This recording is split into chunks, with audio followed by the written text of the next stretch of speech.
A paz do Senhor, irmãos, graças a Deus que nos concede esse dia para nós estarmos na presença dele, em comunhão.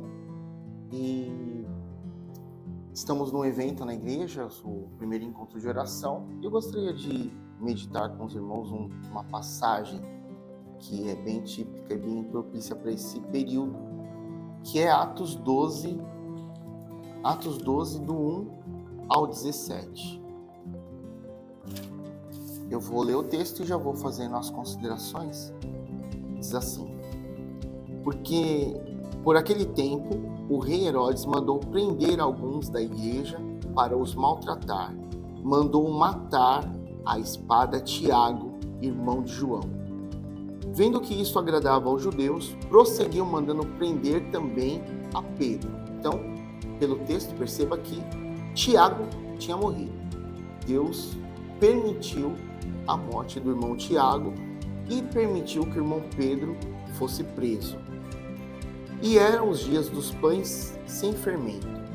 Depois de prendê-lo, lançou-o na prisão, entregando-o a 4 escoltas de 4 soldados cada uma, para os guardar.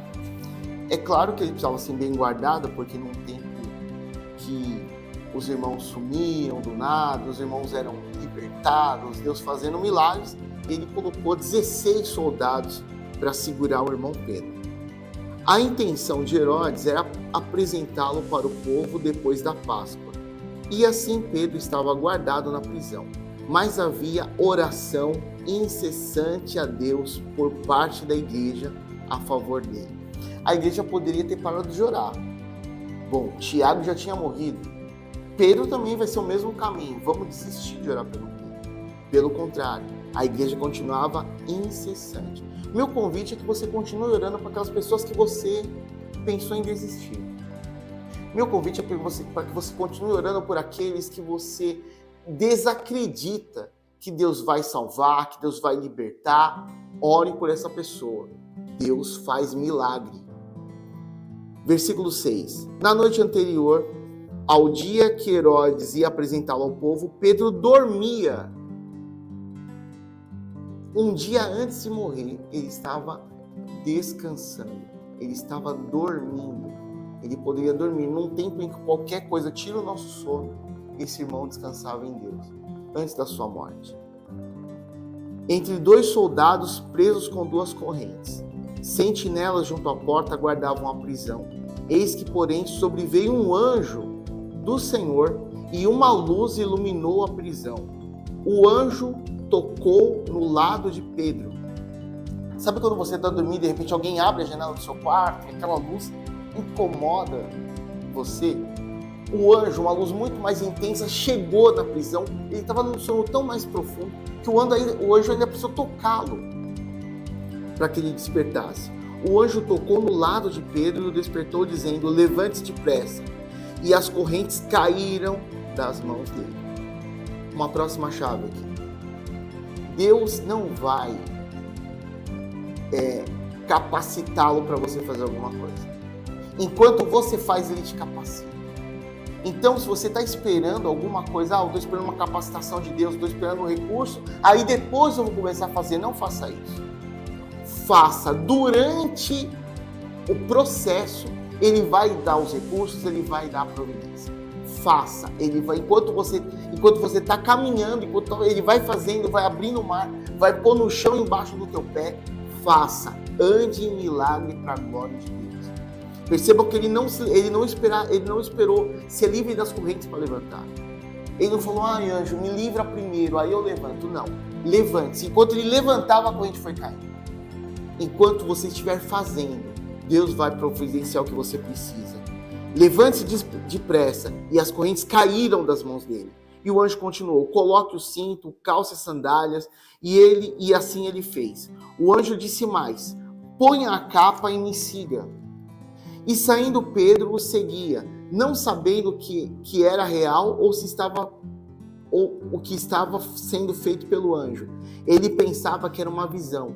Depois de terem passado a primeira e a segunda sentinela, chegaram ao portão de ferro que dava para a cidade, o qual se abriu automaticamente. Deus aqui nos mostra algo muito mais poderoso do que o sensor de presença. Era o sensor da presença. Você, cheio da presença de Deus, meu irmão, minha irmã, você vai abrir portas. Portas que humanamente não eram possíveis de serem abertas. Cheio da presença de Deus, você vai passar e as portas vão se abrir. O qual se abriu automaticamente, e saindo enveredaram pela rua. E logo adiante o anjo se afastou dele. Então Pedro, caindo em si, disse: agora eu sei que de fato o Senhor enviou o seu anjo e me livrou das mãos de Herodes e de toda a expectativa do povo judeu. Eles queriam ver a morte de Pedro.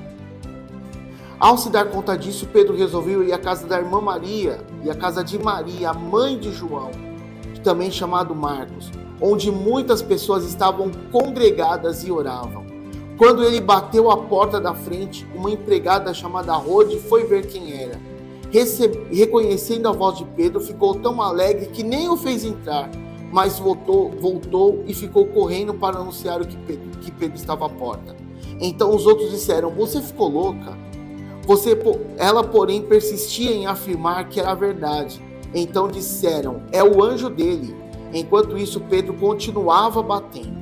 A porta de ferro foi aberta. Na casa da irmã Maria precisou bater. Por quê? Porque você não é o bonzão, você não é o bambambam. É Deus que faz tudo. Algumas portas impossíveis vão ser abertas. As possíveis talvez você vai precisar bater, para Deus colocar a gente no lugar que a gente deve ser colocado. 16. Enquanto isso, Pedro continuava batendo. Quando abriram a porta, viram e ficaram admirados. Ele, porém, fazendo-lhe sinal com a mão para que se calassem, contou-lhes como o Senhor o tinha tirado da prisão e acrescentou: anunciem isso a Tiago e aos irmãos, e saindo foi para outro lugar.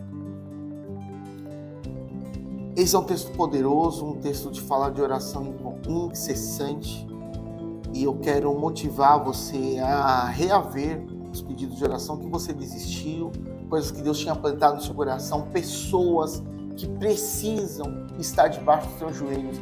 A minha mensagem é: continuem orando. Continue orando. Deus tem milagres para fazer na sua vida, na sua família e na igreja de Deus. Deus abençoe você em nome de Jesus e até a próxima, com a permissão e a graça de Deus.